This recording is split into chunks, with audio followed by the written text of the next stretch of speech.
Hello everyone. IIT 2025 की यहाँ website जो है वो लाइव हो चुकी है। तो इस वीडियो में हम ब्रीफली डिस्कस करेंगे पॉजिटिव और नेगेटिव साइड्स जो आईआईटी 2025 के बारे में है। तो सबसे पहले हम आपके लिए जो गुड न्यूज़ हैं उनके बारे में डिस्कस करते हैं। तो सबसे बड़ी और सबसे पहली जो गुड न्यूज़ है वो मुझे लगती है यहाँ पर सीट मैट्रिक्स का, क्योंकि यहाँ पर सीट्स काफ़ी ज़्यादा इंक्रीज़ की गई है। यहाँ पर आप अगर देखोगे तो अराउंड 2300 सीट्स यहाँ हो गए, 2333।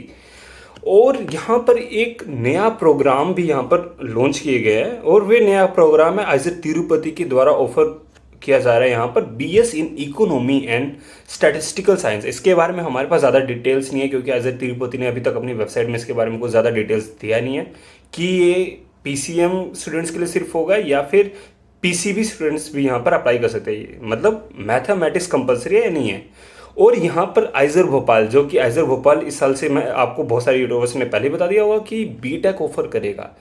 तो यहाँ पर क्योंकि इन्होंने कुछ डिटेल्स दी नहीं है, तो यहाँ पर मैं अपनी तरफ से बताऊँ तो ये एक तरह से कुछ नहीं, बस बीएस इंजीनियरिंग को रीनेम कर दिया गया है बीटेक में, और कुछ नहीं, सेम प्रोग्राम ऑलमोस्ट रहेगा।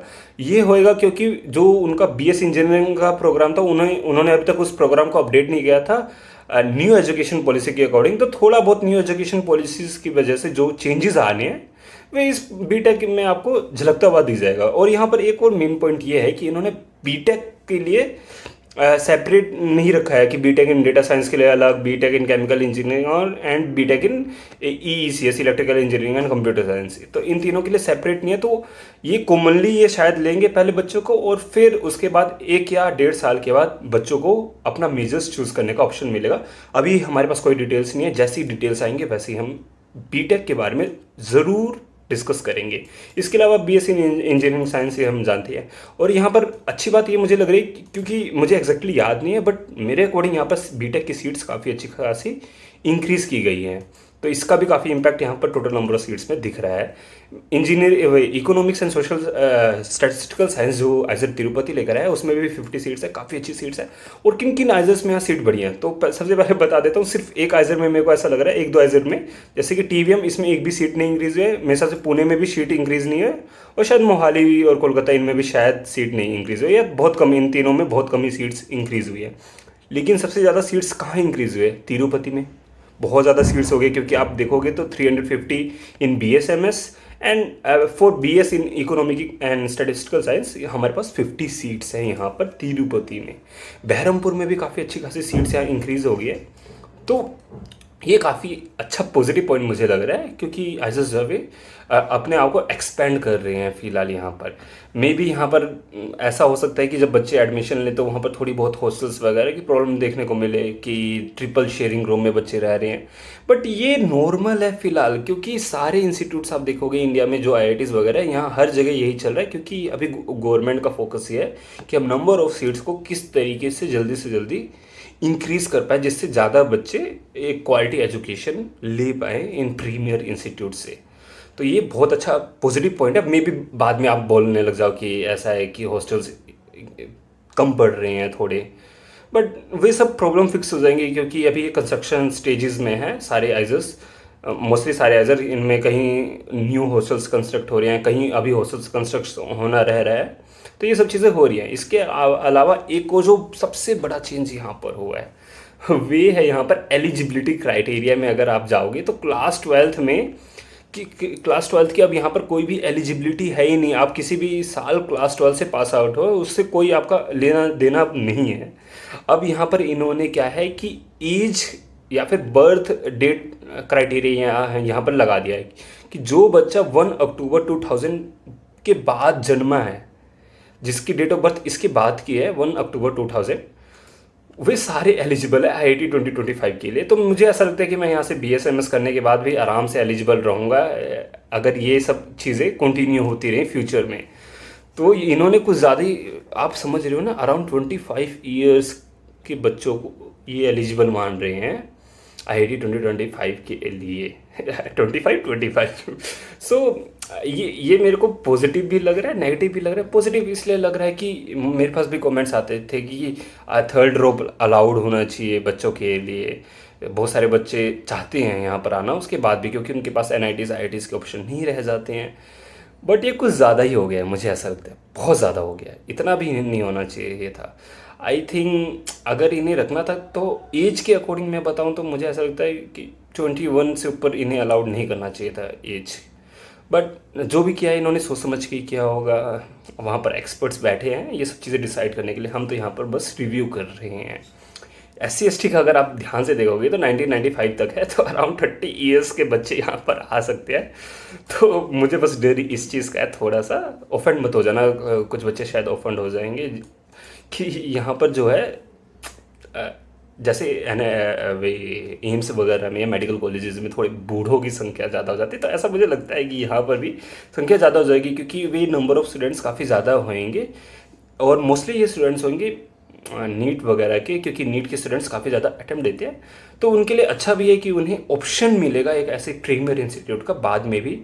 गंदा ये चीज़ के लिए है क्योंकि अब नीट स्टूडेंट्स अगर फेल हो, नीट में फेल होने के बाद 3 4 साल 5 साल फेल होने के बाद वे सोचेंगे अब कुछ नहीं हो रहा है, चलो यहीं पर ही कर लेते हैं, अच्छा खासा इंस्टीट्यूट है।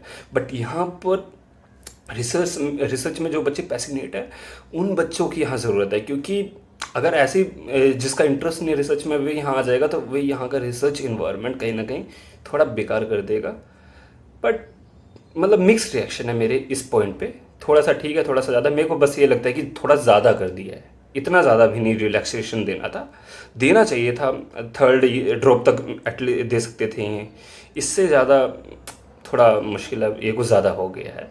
बट जो भी है उन्होंने सोच समझ के ये डिसीजंस लिए हैं। बाकी रिजर्वेशन पॉलिसीज़ वगैरह बिल्कुल सेम है, सेम वही 15% for SC, 7.5% for ST, 27% for OBC and 5% for PWD। Kashmiri migrant के लिए 3 सीट्स पर आइजल्स में हैं, EWS के लिए 10%। जो है वे सारे रिजर्वेशन के वही क्राइटेरियाज हैं। फॉरेन नेशनल वगैरह भी अप्लाई कर सकते हैं, तो वे सारी बातें भी ठीक है।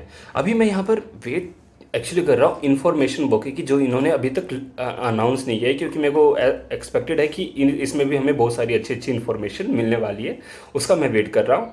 उसके अलावा फीस वगैरह तो मेरे को लग नहीं रहा है कि इन्होंने ज़्यादा कुछ बढ़ाया होगा। हाँ, सेम एग्जैक्टली सेम है जो 3 4 साल से यही चल रहा है कि 2000 आपकी एग्ज़ाम फीस होएगी, और ये फॉरेन नेशनल के लिए 12,000 है, और जो SC ST कश्मीरी माइग्रेंट ये सब है, PWD आई थिंक इसमें ज़रूर इंक्लूड होना चाहिए, हाँ PWD भी इंक्लूड है, इनके लिए 1000 फीस है। ये बिल्कुल ठीक है। यहाँ पर गर्ल्स रिजर्वेशन है, इस चीज़ का गर्ल्स थोड़ा ध्यान रखें।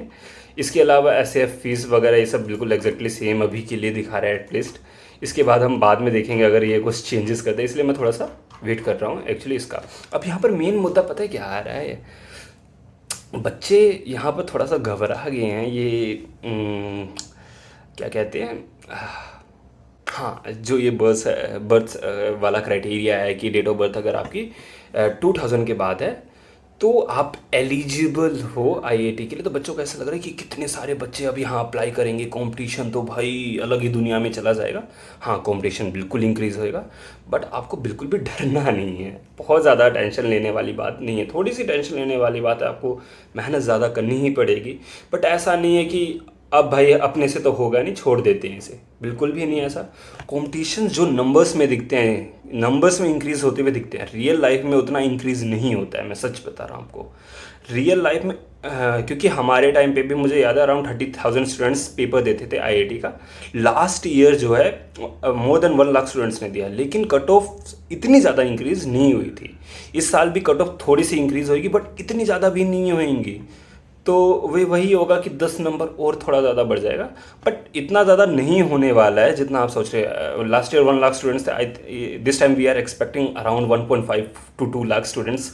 और इस चीज़ का भी आपको ध्यान में रखना है कि यहाँ पर एडमिशन फॉर अदर इंस्टीट्यूट्स भी होगा एक। 1 सेकेंड ब्रो। सो मैं बात कर रहा था IIT फॉर अदर इंस्टीट्यूट। तो यहाँ पर अभी भी IISc बैंगलोर और IIT Madras for BS in medical science and engineering अभी भी ये एडमिशन लेंगे। इसके लिए आपको सेपरेटली इनकी वेबसाइट में जाके अप्लाई करना होगा। अभी अप्लाई शायद नहीं करना है, जब इनकी वेबसाइट में इनका पोर्टल शुरू होएगा अप्लाई करने के लिए, तब हम आपको नोटिफाई कर देंगे वीडियो के थ्रू। अभी जो मेन एक और टॉपिक है वह इंपॉर्टेंट डेट्स आप देख ही सकते हो। एग्ज़ाम की जो डेट है वे यहाँ पर है 25 मई। तो इस चीज़ का भी आपको ध्यान में रखना है कि आपके पास अब ज़्यादा टाइम नहीं है। फरवरी, मार्च, अप्रैल, तो अराउंड 3 मंथ्स तो एटलीस्ट आपके पास है, ये अच्छी चीज़ है। और जो पोर्टल ओपन होएगा वे मार्च में ओपन होने वाला है और अप्रैल में क्लोज होने वाला है, तो अभी पोर्टल ओपन होने में भी टाइम है। पोर्टल ओपन होने से पहले हमारे पास यहाँ पर इन्फॉर्मेशन बुक आ जाएगा। Maybe as a Bhopal वाले शायद यहाँ पर बीटेक के बारे में अपना प्रोग्राम जो वे लॉन्च किए हैं, जो कि हमें लग रहा है कि बस बीएससी इंजीनियरिंग को रीनेम करके यहाँ पर बांट रहे हैं जिससे ज़्यादा बच्चे अप्लाई करें। तो उसके बारे में भी डिटेल्स यहाँ पर हमारे पास आ जाएंगी।